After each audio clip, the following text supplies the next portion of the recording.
बचपन से हमें स्कूलों में, किताबों में और दीवारों पर लिखे नारों में यही सिखाया गया है कि जल ही जीवन है। पानी के बिना जीवन की कल्पना भी नहीं की जा सकती। हमारा शरीर 70% पानी से बना है। यह धरती 70% पानी से ढकी है। लेकिन क्या हो अगर मैं आपसे कहूं कि जो पानी आप पी रहे हैं वह आपको जीवन नहीं दे रहा, बल्कि वह आपको धीरे धीरे मौत की तरफ ले जा रहा है। क्या हो अगर मैं आपसे कहूं कि जिसे आप अमृत समझकर पी रहे हैं वह असल में धीमा जहर यानी स्लो पॉइजन बन चुका है। आप शायद मेरी बात पर विश्वास नहीं करेंगे। आप कहेंगे कि पानी तो पानी होता है, H2O, 2 हाइड्रोजन और 1 ऑक्सीजन, इसमें जहर कहां से आया? लेकिन जरा ठहरिए, अगर पानी केवल पानी होता तो क्यों हमारे आर्षि मुनि नदियों को मां कहते थे?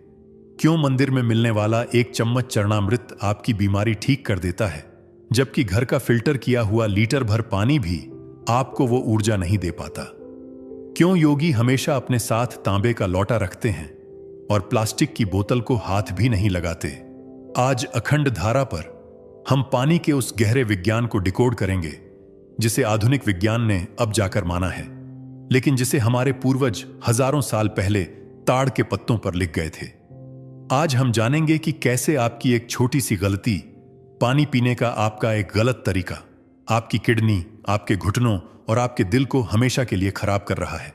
और सबसे बड़ी बात, आज हम जानेंगे जल की याददाश्त का रहस्य। जी हां, पानी की याददाश्त। पानी सब कुछ याद रखता है। वह आपकी बातें सुनता है, वह आपकी भावनाओं को महसूस करता है। तो चलिए अपनी प्यास को रोक कर रखिए और शुरू करते हैं ज्ञान की यह अमृत धारा। सबसे पहले हमें उस गलती को सुधारना होगा जो आज 99% लोग कर रहे हैं, खड़े होकर पानी पीना। आज की भागती दौड़ती जिंदगी में किसी के पास 2 मिनट बैठकर पानी पीने का समय नहीं है। हम बोतल मुंह से लगाते हैं और गट-गट करके पानी को पेट में उंडेल लेते हैं। आपको लगता है कि आपने प्यास बुझा ली, लेकिन शरीर विज्ञान यानी फिजियोलॉजी के अनुसार आपने अपने शरीर के साथ हिंसा की है। जब आप खड़े होकर पानी पीते हैं तो पानी बिना किसी रुकावट के गुरुत्वाकर्षण यानी ग्रेविटी की वजह से सीधा और बहुत तेजी से नीचे जाता है। वह आपके पेट की दीवारों से टकराता है। कल्पना कीजिए, अगर आप एक ऊंचाई से पानी की बाल्टी को फर्श पर गिराएं तो क्या होगा? फर्श पर चोट लगेगी। ठीक यही आपके पेट के अंदर होता है।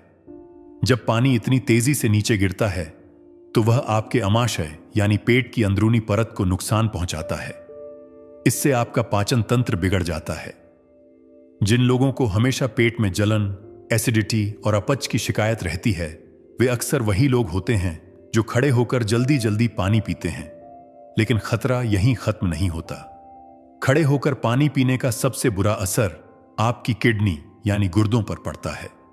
हमारी किडनी शरीर का फिल्टर है। इसका काम है खून को साफ करना और गंदे पानी को पेशाब के रास्ते बाहर निकालना। लेकिन जब आप खड़े होकर पानी पीते हैं तो पानी इतना तेजी से गुजरता है कि किडनी उसे ठीक से फिल्टर नहीं कर पाती। गंदगी किडनी में ही जमा होने लगती है या फिर बिना फिल्टर हुए सीधे मूत्राशय में चली जाती है।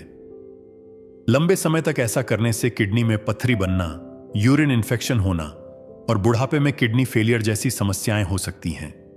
और इससे भी बड़ा खतरा है गठिया यानी अर्थराइटिस का। आपने देखा होगा कि आजकल कम उम्र के लोगों के घुटने दुखने लगे हैं। क्यों? आयुर्वेद स्पष्ट कहता है कि जो व्यक्ति खड़े होकर पानी पीता है उसका वात बिगड़ जाता है।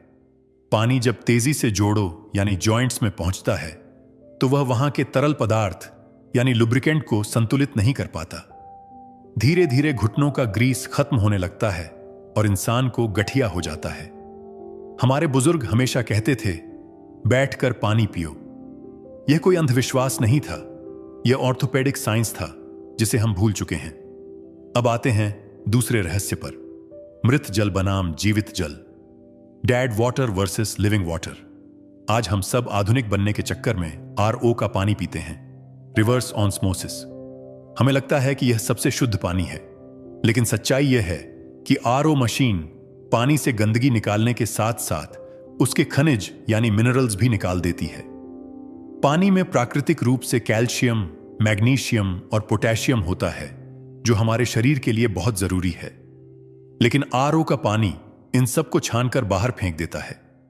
जो बचता है वह केवल एसिडिक पानी है, मृत पानी है। जब आप इस पानी को पीते हैं तो यह आपकी प्यास तो बुझाता है, लेकिन आपकी हड्डियों से कैल्शियम खींचना शुरू कर देता है। इसीलिए आजकल लोगों की हड्डियां कमजोर हो रही हैं। दूसरी तरफ है प्लास्टिक का जहर। हम सब प्लास्टिक की बोतलों में पानी पीते हैं। कार में, ऑफिस में, घर में, हर जगह प्लास्टिक है। विज्ञान ने यह साबित कर दिया है कि जब पानी प्लास्टिक के संपर्क में रहता है तो प्लास्टिक से माइक्रोप्लास्टिक यानी प्लास्टिक के अति सूक्ष्म कण पानी में घुल जाते हैं। ये कण इतने छोटे होते हैं कि नंगी आंखों से नहीं दिखते, लेकिन ये आपके शरीर में जाकर हार्मोनल असंतुलन पैदा करते हैं। पुरुषों में टेस्टोस्टेरोन की कमी और महिलाओं में पीसीओडी और बांझपन की समस्या का एक बहुत बड़ा कारण यह प्लास्टिक वाला पानी है। प्लास्टिक में ऐसे रसायन होते हैं जो शरीर को लगता है कि एस्ट्रोजन यानी फीमेल हार्मोन है। इसे जेनो एस्ट्रोजन कहते हैं। जब एक पुरुष लगातार प्लास्टिक की बोतल से पानी पीता है तो उसके शरीर में स्त्री वाले गुण आने लगते हैं, उसका पुरुषत्व कम होने लगता है। योगी कभी प्लास्टिक का उपयोग नहीं करता। योगी जानता है कि पानी को किस बर्तन में रखना है। आयुर्वेद में तांबे को सर्वश्रेष्ठ माना गया है। तांबा यानी कॉपर। जब आप रात भर तांबे के लोटे में पानी रखकर छोड़ देते हैं तो एक चमत्कार होता है। तांबे में एक विद्युत चुंबकीय ऊर्जा होती है। यह पानी के आयनाइजेशन को बदल देता है। यह पानी के अंदर मौजूद सभी हानिकारक बैक्टीरिया को मार देता है। आधुनिक विज्ञान इसे ओलिगोडायनामिक इफेक्ट कहता है। तांबे के बर्तन में रखा पानी चार्ज्ड वाटर बन जाता है। यह पानी नहीं रहता, यह औषधि बन जाता है। जब आप सुबह उठकर यह तांबे वाला पानी पीते हैं तो यह आपके शरीर के विषैले पदार्थों को बाहर निकाल फेंकता है। यह आपके पेट की आंतों में जमी गंदगी को खुरच कर साफ कर देता है। यह आपके लिवर के लिए टॉनिक का काम करता है। लेकिन याद रखिए, तांबे के बर्तन को कभी जमीन पर नहीं रखना चाहिए। उसे हमेशा लकड़ी के पट्टे या मेज पर रखना चाहिए, वरना गुरुत्वाकर्षण की वजह से उसकी चार्जिंग जमीन में चली जाएगी। अब हम पानी के उस रहस्य की ओर बढ़ते हैं जो आपकी रूह को कंपा देगा। पानी की याददाश्त, वाटर मेमोरी। क्या पानी जिंदा है? क्या पानी में चेतना है? जापान के एक वैज्ञानिक हुए डॉक्टर मसारू इमोटो। उन्होंने पानी पर एक ऐसा प्रयोग किया जिसने पूरी दुनिया के वैज्ञानिकों को हिलाकर रख दिया। उन्होंने पानी की कुछ बूंदें लीं और उन्हें अलग अलग बोतलों में रखा। एक बोतल के सामने उन्होंने गालियां दी, अपशब्द कहे, कहा कि मैं तुमसे नफरत करता हूं, तुम मुझे बीमार कर दोगे।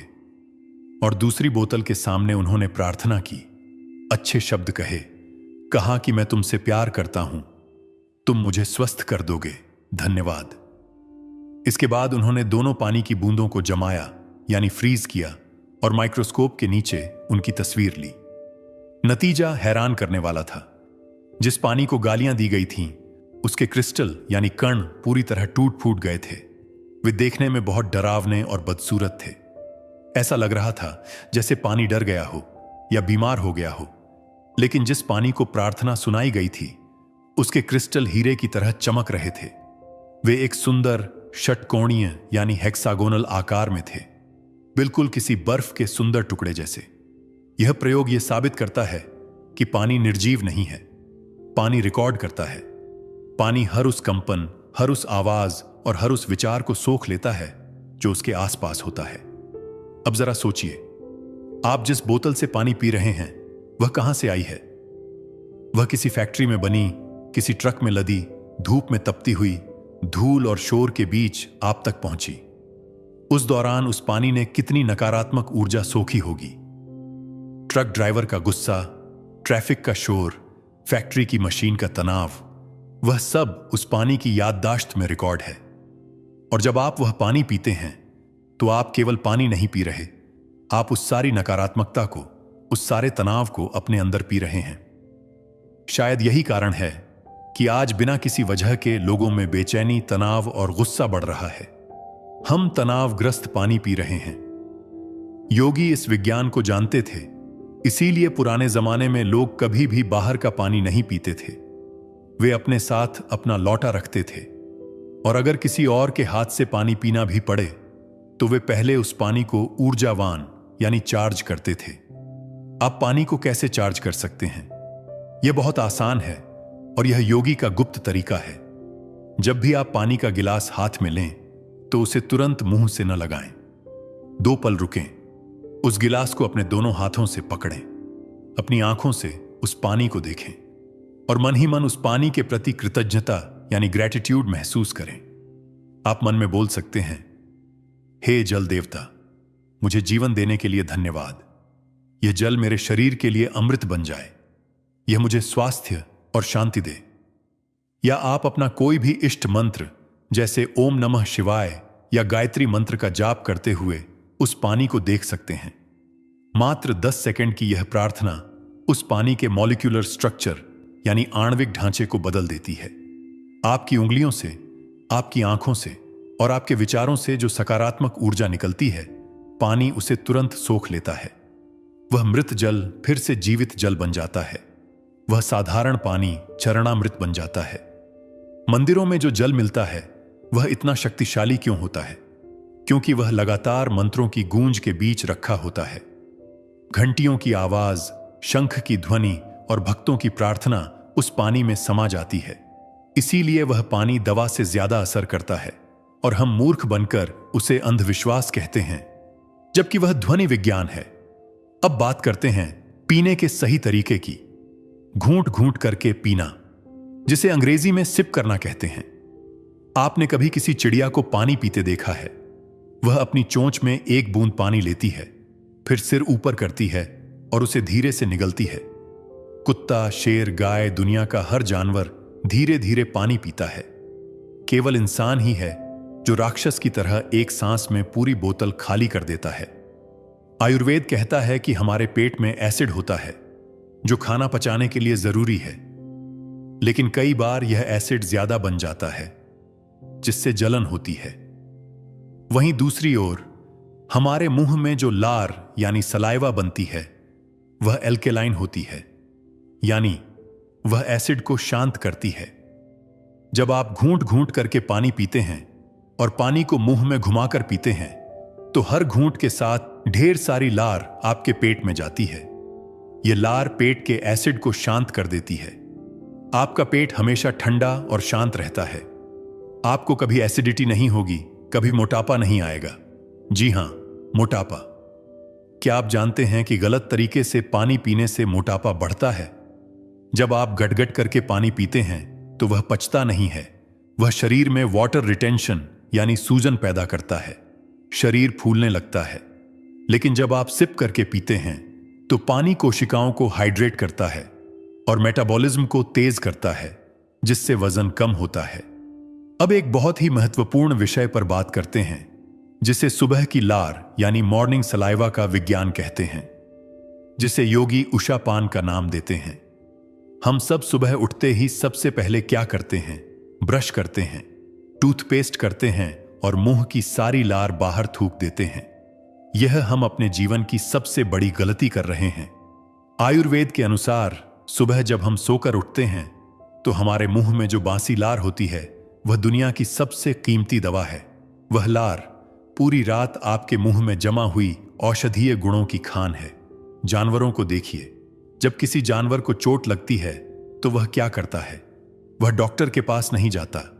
वह अपनी जीभ से अपनी चोट को चाटता है और वह घाव ठीक हो जाता है। क्यों? क्योंकि उसकी लार में एंटीबैक्टीरियल और हीलिंग गुण हैं। वही गुण इंसान की लार में भी हैं, लेकिन हम सुबह उठते ही उसे बेसिन में थूक देते हैं। योगी सुबह उठते ही बिना कुल्ला किए, बिना ब्रश किए कम से कम 2 से 3 गिलास पानी पीते हैं। जब वह पानी उस बासी लार के साथ पेट में जाता है तो वह पेट के सारे विकारों को खत्म कर देता है। वह अल्सर को ठीक कर सकता है, वह पाचन को दुरुस्त कर सकता है। तो कल से एक नियम बना लें, सुबह उठते ही सबसे पहले पानी पिएं। वह लार आपके पेट में जानी चाहिए, नाली में नहीं। अब बात करते हैं बर्तन के आकार की। Shape of the vessel. क्या आपने कभी सोचा है कि भारतीय संस्कृति में लौटा क्यों होता है, और वह गोल क्यों होता है, और बोतल चौकोर या लंबी क्यों होती है? आधुनिक विज्ञान में एक कॉन्सेप्ट है जिसे सरफेस टेंशन यानी पृष्ठ तनाव कहते हैं। पानी का तनाव जितना कम होगा वह उतना ही ज्यादा गीला होगा। सुनने में अजीब लगता है, लेकिन पानी का गीलापन भी कम या ज्यादा होता है। कम तनाव वाला पानी शरीर की कोशिकाओं के अंदर आसानी से घुस पाता है और उन्हें हाइड्रेट करता है। बारिश की बूंद हमेशा गोल होती है, क्योंकि गोल आकार में तनाव सबसे कम होता है। कुआं भी गोल होता है, हमारा लोटा भी गोल होता है। जब पानी घोल बर्तन में रखा जाता है तो उसका पृष्ठ तनाव कम हो जाता है, वह पानी सुपाच्य हो जाता है। लेकिन जब आप चौकोर बोतल या प्लास्टिक के कंटेनर में पानी रखते हैं तो कोनों की वजह से उसका तनाव बढ़ जाता है। वह पानी कठोर हो जाता है। आप उसे पीते तो हैं, लेकिन वह आपकी प्यास नहीं बुझाता। वह बस पेट भरकर बाहर निकल जाता है। इसीलिए योगी हमेशा गोल मटके या गोल लोटे का प्रयोग करते हैं। यह ज्यामिति यानी ज्योमेट्री का विज्ञान है। एक और भ्रम जो लोगों के मन में है, एल्केलाइन वाटर। आज बाजार में हजारों रुपए की मशीनें बिक रही हैं जो दावा करती हैं कि वे एल्केलाइन पानी देती हैं। लोग पागल होकर उन्हें खरीद रहे हैं, लेकिन आपको मशीन की जरूरत नहीं है। योगी जानते हैं कि पानी को प्राकृतिक रूप से एल्केलाइन कैसे बनाया जाए। आपको बस इतना करना है कि एक कांच के जग में पानी भरें और उसमें खीरे के कुछ टुकड़े और नींबू के 2-3 टुकड़े डाल दें। उसे 4 घंटे के लिए छोड़ दें। बस आपका पानी दुनिया का सबसे बेहतरीन एल्केलाइन वाटर बन गया। खीरा और नींबू पानी के पीएच लेवल को बदल देते हैं। यह पानी आपके शरीर से यूरिक एसिड को बाहर निकालता है, गठिया को ठीक करता है और त्वचा पर चमक लाता है।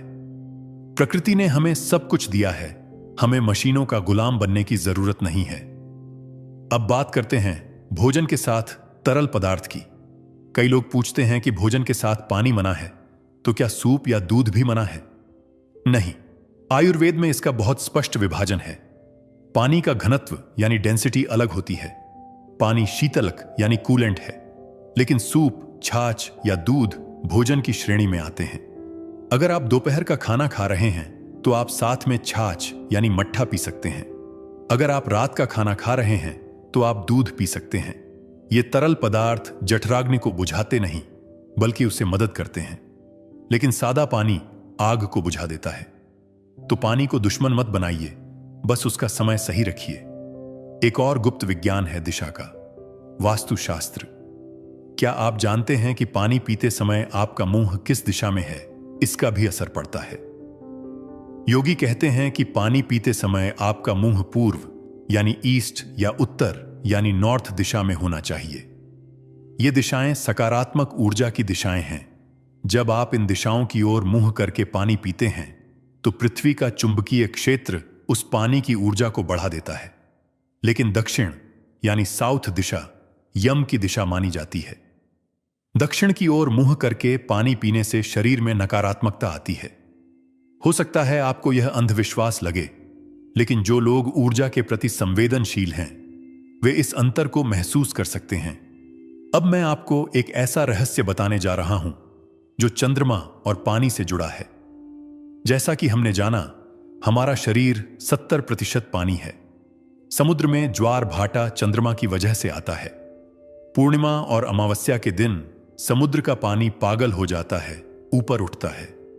ठीक वैसे ही उन दिनों में हमारे शरीर का पानी भी प्रभावित होता है। योगी पूर्णिमा की रात को एक विशेष साधना करते हैं। वे चांदी के बर्तन में पानी या दूध या खीर रखकर उसे पूरी रात चांदनी में रखते हैं। चांदी चंद्रमा की धातु है और पानी चंद्रमा का तत्व है।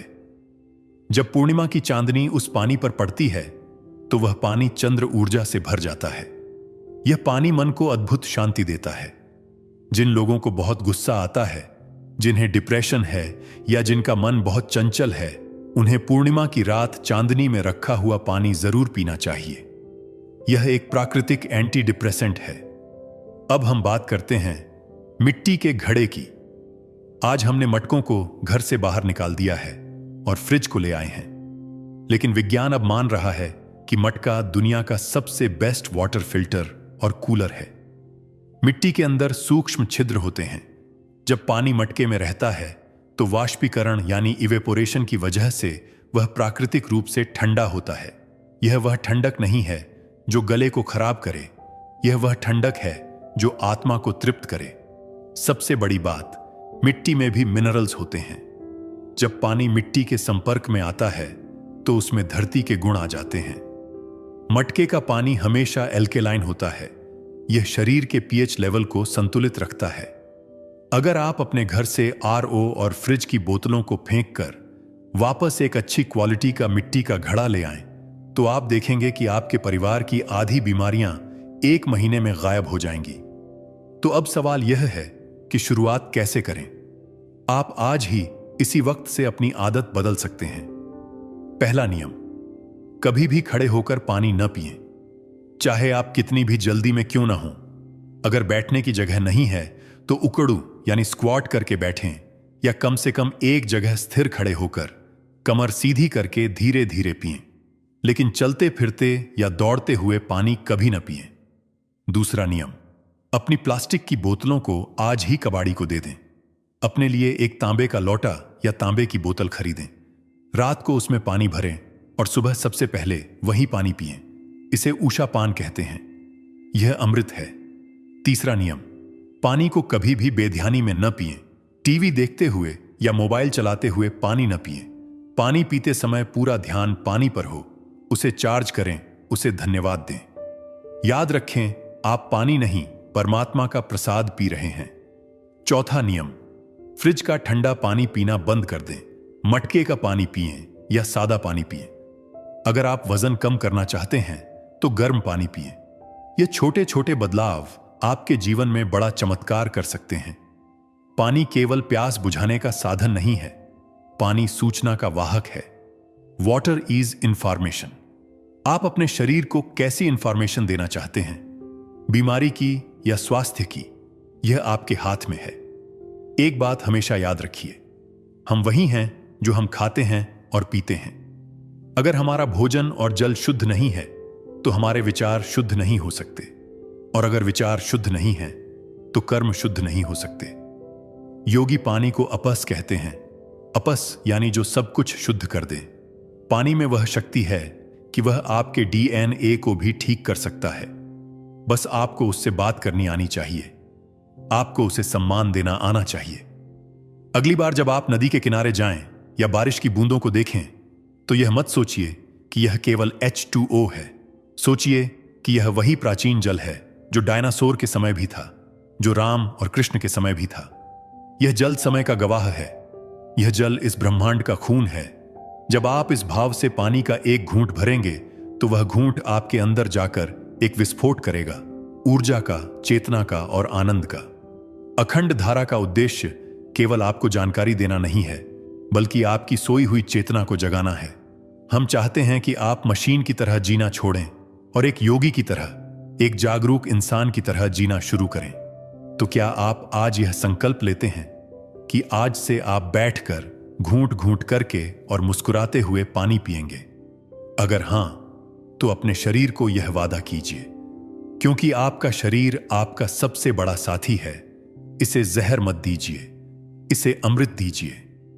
पानी का सम्मान करें, जीवन का सम्मान करें। धन्यवाद।